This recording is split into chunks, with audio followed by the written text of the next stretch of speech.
বন্ধুরা, আজকের ভিডিওটি তারাই দেখুন যারা ভগবানকে বিশ্বাস করেন বা যারা হনুমানজিকে মানেন না। কারণ আজ আমি আপনাদেরকে যে ঘটনাটি বলতে চলেছি সেটি সম্পূর্ণ সত্য একটি ঘটনা, এবং এই ঘটনাটির ব্যাখ্যা আপনি যে কোনো সংবাদপত্রে বা টেলিভিশনেও পেয়ে যেতে পারেন। দেখুন বন্ধুরা, স্বয়ং ভগবান এই রূপ বিভিন্ন পশু পাখিদের রূপে অযোধ্যাতে আসছেন। অন্যদিকে টেলিভিশন এবং মিডিয়ার মাধ্যমে বলা হচ্ছে যে অযোধ্যায় রাম মন্দিরে শকুনের প্রবেশ নিশ্চয়ই অশুভ কোনো কিছু ঘটনা ঘটতে পারে ভবিষ্যতে, এবং তা মিডিয়া প্রমাণও দিয়েছে যে রাম মন্দিরকে কেন্দ্র করে কিছু মানুষ ষড়যন্ত্র করছে যাতে করে রাম মন্দির ধ্বংস করে দেওয়া যায়। কিন্তু এমনটা অনেকেই বলেছে, মানে যারা অযোধ্যার বাসিন্দা তারা বলেছেন যে এই অযোধ্যা হলো প্রভু রামচন্দ্রের জন্মস্থান এবং স্বয়ং মহাবলী পরাক্রমশালী হনুমানজি এই স্থানের রক্ষাকর্তা। সুতরাং কারোর ক্ষমতা নেই রাম মন্দিরকে কোনোভাবে নষ্ট করে দেওয়ার। এছাড়াও একটি অলৌকিক ঘটনা ঘটেছিল অযোধ্যার রাম মন্দিরকে কেন্দ্র করে, যেটা শুনলে আপনারা হয়তো সত্যিই অবাক হয়ে যাবেন। এবং এই ঘটনাটি ঘটে যাবার পর সমগ্র বিশ্বে বিশেষ চর্চা হয়েছিল এই ঘটনাটি সম্পর্কে। বন্ধুরা, আপনারা কি জানেন যে অযোধ্যার রাম মন্দিরে স্বয়ং হনুমানজি এসেছিলেন? কিভাবে এসেছিলেন, কেন এসেছিলেন এবং কখন এসেছিলেন? আসুন তাহলে জেনে নিন যে এর প্রকৃত সত্য ঘটনাটি সম্পর্কে। দেখুন বন্ধুরা, এই ঘটনাটি ঘটেছিল 1958 সালে, এবং প্রতিদিনের মতোই সেই দিনেও হনুমান মন্দিরে প্রচুর ভক্তের সমাগম ঘটেছিল।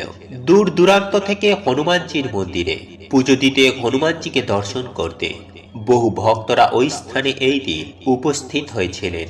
এবং ঠিক ওই সময়ে একটা লাল রঙের জিপ গাড়ি হনুমানজির মন্দিরের গেটের সামনে এসে হঠাৎ করে দাঁড়িয়ে যায়। যারা ভক্তরা ছিলেন তারা কিন্তু ভেবেছিলেন যে এটা ঠিক কোনো দর্শনার্থীর গাড়ি, হনুমানজিকে দর্শন করতে গেছে।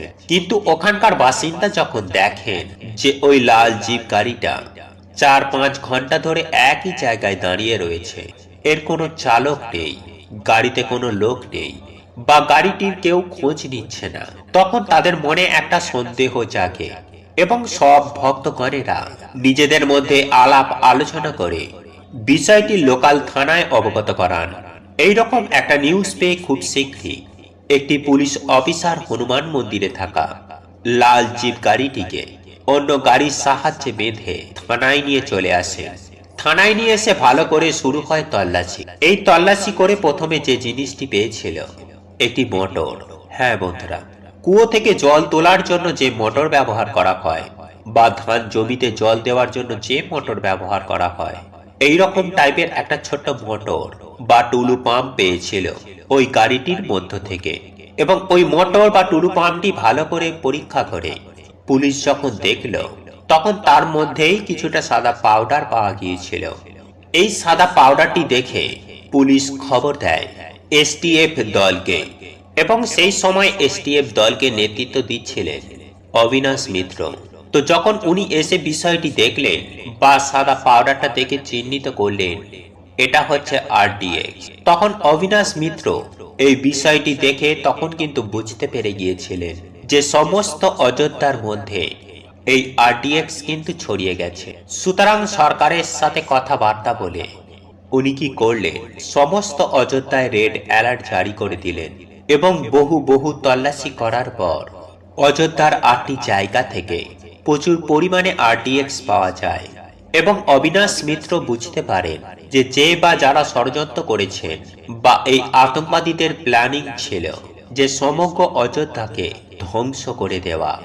এছাড়াও এসটিএফ যে অফিসারেরা গিয়েছিলেন তারা একটা অনুমান করেছিল যে হনুমান মন্দিরের বাইরে যেহেতু আরডিএক্স এর পাউডার পাওয়া গেছে, তাহলে তার মানে হনুমানজির মন্দিরের ভেতরেও এই আরডিএক্স থাকতে পারে। সেই অনুমান করেই হনুমান মন্দিরের ভেতরেও তারা তল্লাশি করতে শুরু করে। কিন্তু অনেকক্ষণ খোঁজাখুঁজি করার পর কোনো কিছুই এসটিএফ দল পেলেন না। এরপর এসটিএফ এর দল হনুমানজির মন্দির থেকে যখন বাইরে বেরিয়ে আসেন, দেখেন তারপরে একজন হনুমানজির মন্দির থেকে বেরিয়ে আসছে এসটিএফ দলের অফিসারের পোশাক পরে। কিন্তু ফ্যাক্ট হলো তিনি এসটিএফ দলের সদস্য কিন্তু নন। তখন তাকে অবিনাশ মিত্র পাকড়াও করেন এবং তার পরিচয় জানতে চান। তখন সেই ব্যক্তিটি বলেন, আমি একজন আতঙ্কবাদী, আমি একজন টেররিস্ট, আমি হনুমানজির মন্দিরে টাইম বম্ব ফিট করে দিয়েছি, যেটা কিন্তু 1 মিনিটের মধ্যেই বাস্ট হয়ে যাবে। এরপর অবিনাশ মিত্র এবং তার টিম তৎক্ষণাৎ ছুটে যান মন্দিরের ভেতরে এবং সমস্ত জায়গা ভালো করে খোঁজাখুঁজি শুরু করে দেন যে টাইম বমটা কোথায় আছে, কিন্তু তারা কিছুই খুঁজে পায় না। ইতিমধ্যে আর 29 সেকেন্ড মাত্র রয়ে গেছে টাইম বমটি বিস্ফোরণ হওয়ার জন্য।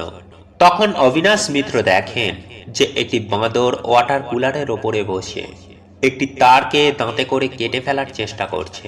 এই ঘটনাটি দেখে অবিনাশ মিত্র অনুভব করলেন যে নিশ্চয়ই ওই ওয়াটার কুলারের ভেতরে কোনো টাইম বম থাকলেও থাকতে পারে।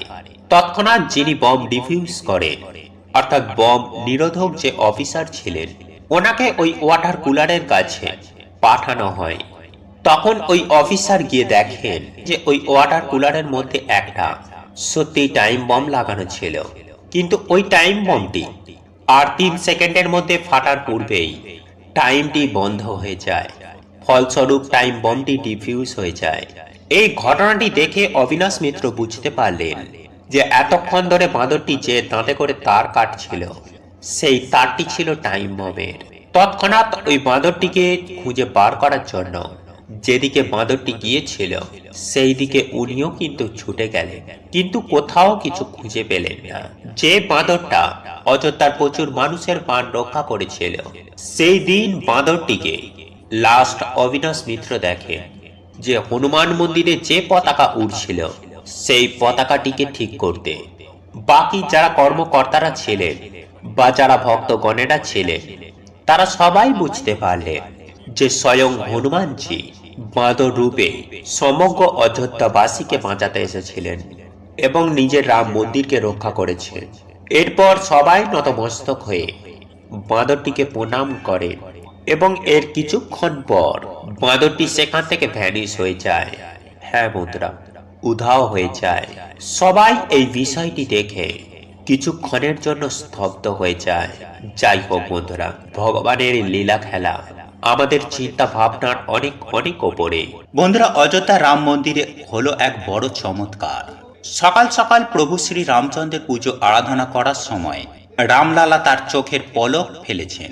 বন্ধুরা, এই ঘটনাটি অযোধ্যা রাম মন্দিরে কি হয়েছিল তখন যখন অযোধ্যা রাম মন্দিরের গর্ভগৃহে প্রাণ প্রতিষ্ঠার সময় সাক্ষাৎ হয়েছিলেন শেষনাগ, যার সম্পর্ক সাক্ষাৎ লক্ষণের সাথে বলা হচ্ছে।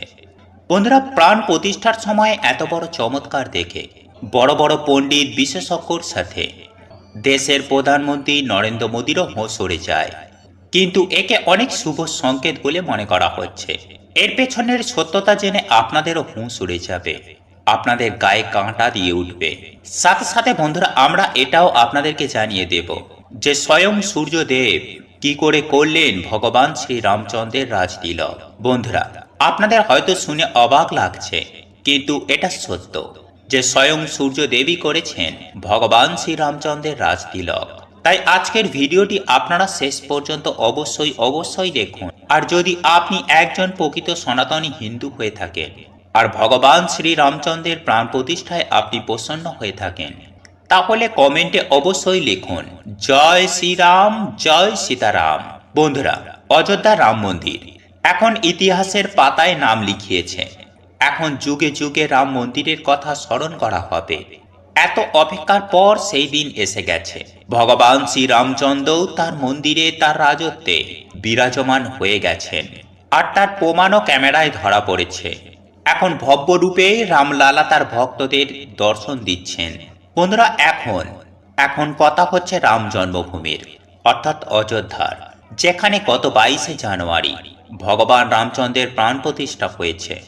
সাথে পুরো পৃথিবী ভগবান শ্রী রামচন্দ্রের সাথে পরিচিত হয়েছে, যেখানেই সমস্ত কিছুর মাঝেই পণ্ডিত, আচার্য এবং পিএম মোদির দ্বারা রামলালার প্রাণ প্রতিষ্ঠার কার্য করা হচ্ছিল।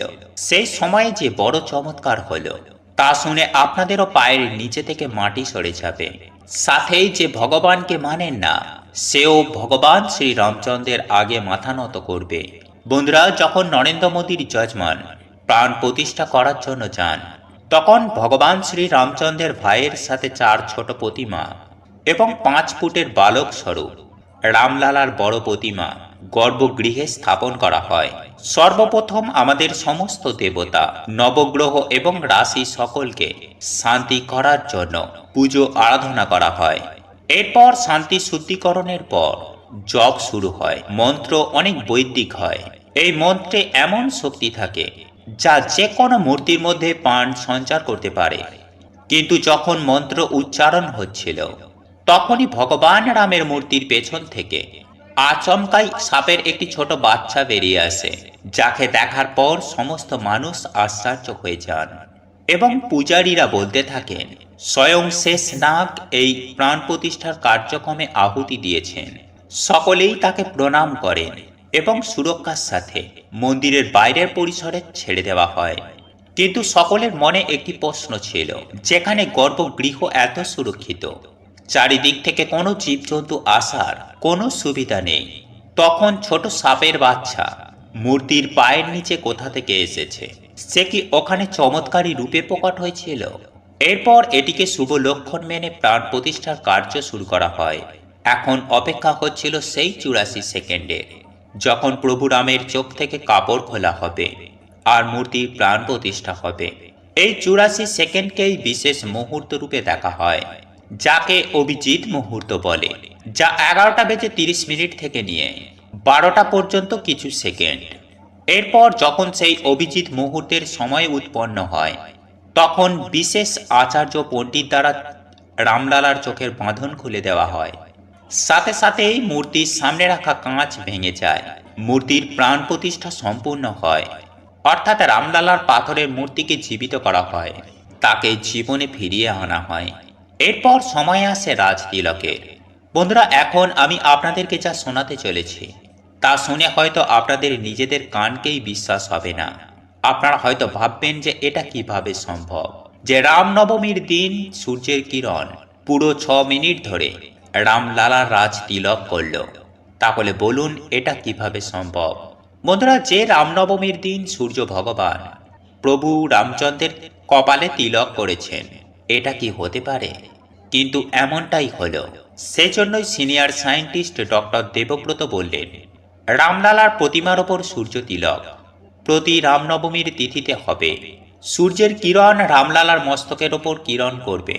রাম নবমীর দিন দুপুর 12:12 থেকে 6 মিনিট পর্যন্ত সূর্যের কিরণ রামলালার মস্তকের ওপর তিলক করবে।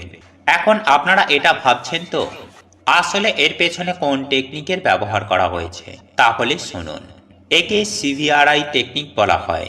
এই টেকনিকের সাহায্যে গর্ভগৃহের ভেতরে সূর্যের কিরণ এসেছে এবং প্রভু রামের রাজ তিলক করেছে। এখন প্রশ্ন হলো, এই সিভিআরআই টেকনিক কিভাবে কাজ করেছে? এই সিস্টেমকে CVRI chief scientist SK Panigrahi team তৈরি করেছেন, যার ব্যবহারের জন্য কোনো বিদ্যুৎ বা ব্যাটারির কোনো প্রয়োজন নেই। বিশেষ করে লোহা বা স্টিলের স্থানে পিতলের ব্যবহার করা হয়। এই তিলক সার্কিউলার হয়েছে আর 75 মিলি বড় হয়েছে, যা রামনবমীর দিন ভগবান রামলালার মস্তকে কপালের অগ্রভাগে 6 মিনিট স্পর্শ করেছে। এই তিলক প্রতি বছর রামনবমীর দিন দেখা যাবে। মন্দিরের 3 তলা স্থাপিত করা এই অটোমেকানিক্যাল সিস্টেমকে হাই কোয়ালিটি মিরর অর্থাৎ M1 M2 অ্যাটলিস্ট LR এর বিশেষ কর্নারে লাগানো লেন্স L2 আর L3 সাথে বাই ডিফল্ট লাগানো হয়েছে। গ্রাউন্ড ফ্লোরে মিরর 3 মিরর 4 এর একটি লেন্স L4 কে মিলিত করা হয়েছে। সূর্যের আলো যখন M1 এর উপরে পড়েছে, তখন পরস্পরের আর এই টেকনিকেই ভগবান শ্রী রামচন্দ্রের রাজ তিলক হয়েছে। বন্ধুরা, এইভাবে ভগবান রামের কপালে হয়েছে সূর্যের কিরণ দিয়ে রাজ তিলক। বন্ধুরা, সব থেকে আশ্চর্যের বিষয় হল 22 জানুয়ারি রামলালার প্রাণ প্রতিষ্ঠা হয়ে যাবার পর 23 জানুয়ারি সকাল 6টায় যখন ভগবান শ্রী রামচন্দ্রের পুজো আরাধনা করা হয়, তখন হঠাৎই ভগবান শ্রী রামচন্দ্র চোখের পলক ফেলেন, যা ক্যামেরায় ধরা পড়েছে এবং গর্ভগৃহে থাকা সমস্ত আচার্য পণ্ডিতরাও তা দেখে অবাক হয়ে গেছেন। বন্ধুরা, এখন ভগবান রামচন্দ্র তার রাজত্বেই তার নগরীতে বিরাজমান হয়েছেন। এখন পুরো দেশ রামময় হয়ে গেছে। চারিদিকে কেবলমাত্র রাম নামেরই ধ্বনি। আর হবে নাই বা কেন? যুগের পর যুগ অপেক্ষা করার পরে তবেই এই মুহূর্ত এসেছে। রামলালা নিজে তার মন্দির নির্মাণ করেছেন। এই মন্দির নিজের থেকে নিজে অনেকে বেশি মাহাত্ম্যপূর্ণ। এখন আপনারা হয়তো ভাবছেন যে কবে রামলালার দর্শনের সুযোগ পাবেন। তাহলে আপনাদেরকে বলে রাখি বন্ধুরা, যে আপনাদের মনে যদি আশা থাকে আর ভগবান শ্রী রামচন্দ্রের প্রতি যদি নিষ্ঠা ভক্তি থাকে, তাহলে সেই আশাকে পূরণ করার জন্য পরমেশ্বর ভগবান শ্রী রামচন্দ্রই আপনাদেরকে সাহায্য করবেন। ভগবান শ্রীরামের মন্দির, ভগবান শ্রীরামের বাল্যস্বরূপ রূপকে আপনারাও দর্শন করতে পারবেন। বন্ধুরা, আপনারা যদি চান ভগবান শ্রী রামচন্দ্র আপনার বাড়িতে আসুক, আপনাকে এবং আপনার পরিবারের সকল সদস্যজনকে আশীর্বাদ করুন, তাহলে ভগবান শ্রী রামচন্দ্রের ভজন এক মনে শ্রবণ করুন। এই রাম ভজন শেষ হতে না হতেই আপনাদের জীবনে মিরাক্কেল ঘটবে। হ্যাঁ বন্ধুরা, আপনাদের জীবনে প্রভু শ্রী রামচন্দ্রের আশীর্বাদে অলৌকিক ঘটনা ঘটবে। কারণ পরমেশ্বর ভগবান শ্রী রামচন্দ্র চোখ খুলেছেন। এই সময়ে আপনি যা চাইবেন আপনি তাই পাবেন। তাই চলুন এক মনে শ্রবণ করা যাক ভগবান শ্রী রামচন্দ্রের ভজন।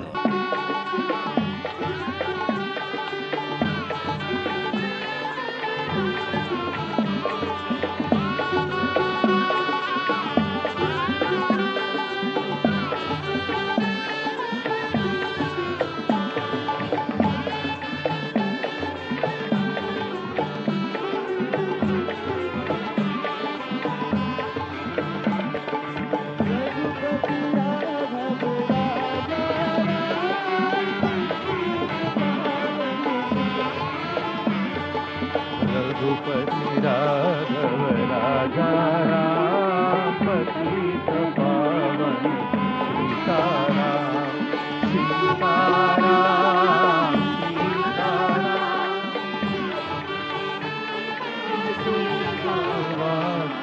रघुपति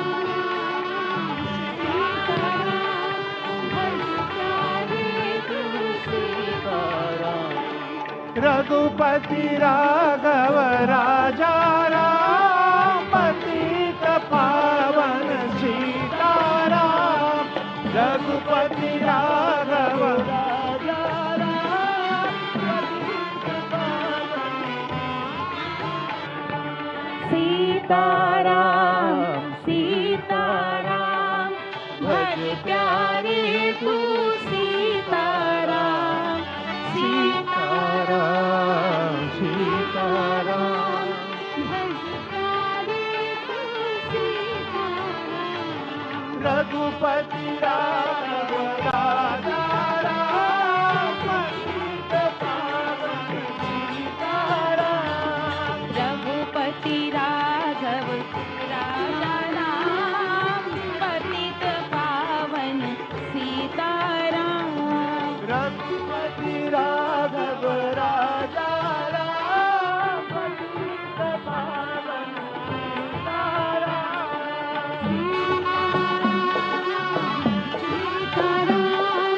भज प्यारे तू सीताराम। सीताराम सीताराम भज प्यारे तू सीताराम। राजा राम, पतित पावन सीताराम। सीताराम सीताराम भज प्यारे तू सीताराम। सीताराम सीताराम भज प्यारे तू सीताराम। रघुपति राघव राजा राम, पतित पावन सीताराम। रघुपति राघव राजा राम, पतित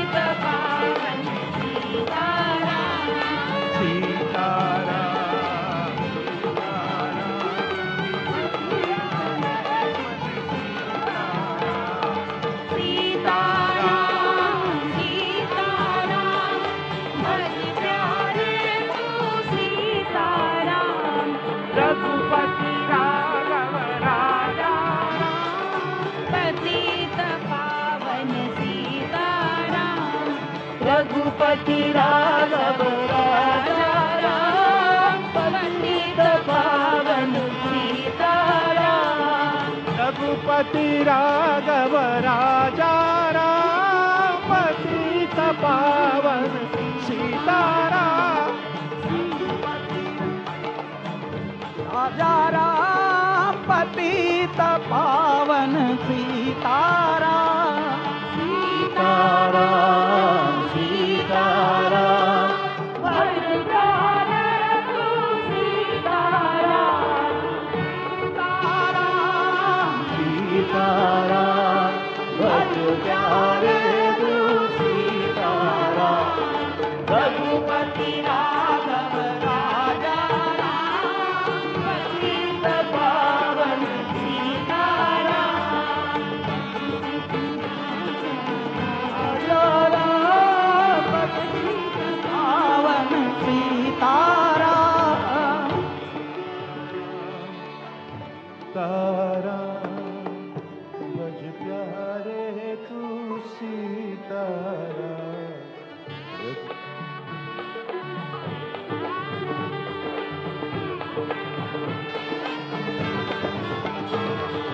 रघुपति सीताराम सीताराम भज प्यारे तू सीताराम सीताराम सीताराम भज प्यारे तू सीताराम सीताराम सीताराम भज प्यारे तू सीताराम रघुपति राघव राजा राम पतित पावन सीताराम रघुपति राघव राजा राम पतित पावन सीताराम मेरा भैया राजा राम पतित पावन Sitaram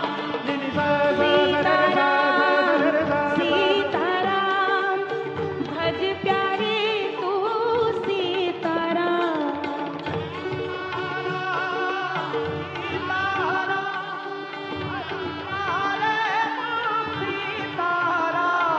Ni sa sa sa re sa sa sa re sa re ni sa re sa ni sa da ni re re ga ma ga re ni sa ni sa sa sa sa ram ram ram ram ram ram ram ram Shri Ram Ram Ram Ram Ram Shri Ram Ram Shri Ram Ram Ram Ram Ram Ram Ram Ram Ram Ram Ram Ram Ram Ram Ram Ram Ram Shri Ram Ram Ram Ram Ram Ram Ram Ram Ram Ram Ram Ram Shri Ram Ram Ram Ram Ram Ram Ram Ram Ram Ram Ram Ram Ram Ram Ram Ram Shri Ram Ram Ram Ram Jai Ram Ram Ram Ram Sita Ram Ram Ram Ram Jai Ram Ram Ram जय जय राम राम राम सीता राम राम राम जय जय Ram Ram Sita Ram Ram Ram Jai Jai Ram Ram Ram Jai Jai Ram Ram Ram Jai Jai Ram Ram Ram Sita Ram Ram Ram Jai Jai Ram Ram Ram Ram Ram जय जय राम राम राम सीता राम राम राम जय जय राम राम राम जय जय Ram Ram Ram Sita Ram Ram Ram Ram Ram Ram Ram Ram Ram Ram Ram Ram Ram Shri Ram Shri Ram Shri Ram Shri Ram Shri Ram Shri Ram Shri Ram Shri Ram Shri Ram Shri Ram Shri Ram Shri Ram Shri Ram Shri Ram Shri Ram Shri Ram Shri Ram Shri Ram Shri Ram Shri Ram Shri Ram Shri Ram Shri Ram Shri Ram Shri Ram Shri Ram Shri Ram Shri Ram Shri Ram Shri Ram Jai Jai Ram Jai Jai Ram Jai Jai Ram Jai Jai Ram Jai Jai Ram Jai Jai Ram Jai Jai Ram Jai Jai Ram Ram जय जय राम जय जय राम जय जय राम जय जय राम जय जय राम जय जय राम जय जय राजा राम राजा राम राजा राम राजा राम राजा राम राजा राम राजा राम राजा Raja Ram Raja Ram Raja Ram Raja Ram Raja Ram Raja Ram Raja Ram Raja Ram Raja Ram Ni sa sa sa ni sa sa sa ni sa sa sa ni sa sa sa pa ni sa re ga re re ni pa ma ga ma pa sa ni